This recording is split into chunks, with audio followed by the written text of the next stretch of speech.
positive quadrant, then you go negative, negative. So these are the signs of the sign. So it goes positive, positive, negative, negative. And then it repeats, positive, positive, negative, negative. So it takes one full rotation before it can repeat.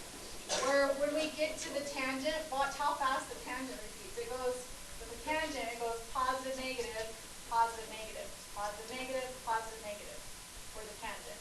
So tangent's going to start repeating itself after half of a circle, after pi.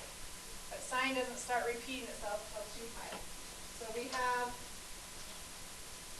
2 pi is when it starts repeating. And the thing that you guys have to get good at is you have to get good at splitting number lines into 4 sections.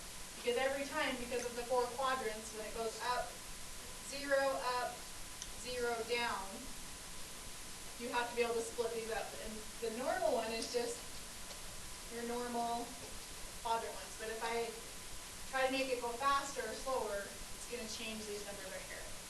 But every graph of the sine is going to be similar to this, where it starts at 0, then it goes up to the highest point, then it goes down to 0, down to the lowest point, back to 0. So this is your one cycle. Now the thing I'm going to have you guys do as you do all your homework and your test, I'm going to ask you to graph 2 cycles of it. Do you think that you can extend this and graph one more period of it, or one more cycle of it? You see that it would just go 1, 2, 3, 4 again, right? What would this number be? 4 pi.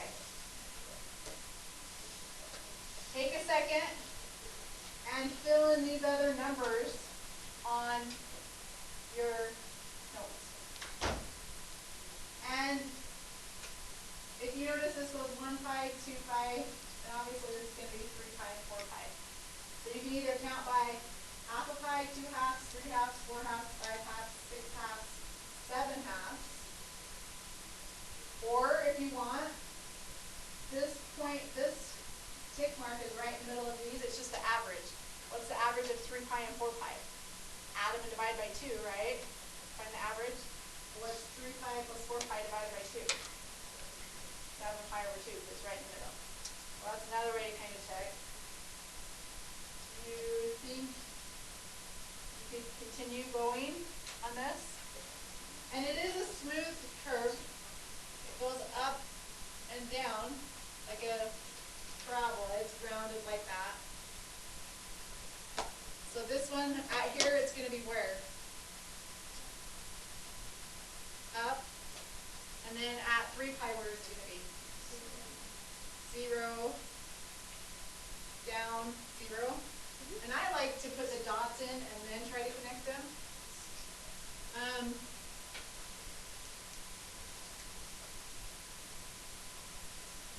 And it does continue going, so make sure when you do it, you put some arrows on there. With sine, once you find your tick marks, the nice thing about sine is it always starts at 0. And if you do 4 tick marks, and we're going to squish it and stretch it and stuff, but if you figure out your 4 tick marks, every other tick mark is hitting 0. So that's always one key thing to look at when you go to graph it. And as long as it's not reflected, like if I had to do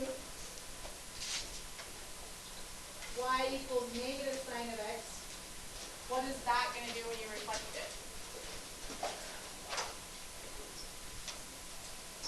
It's going to what? Okay, flip it down. So it would go like this,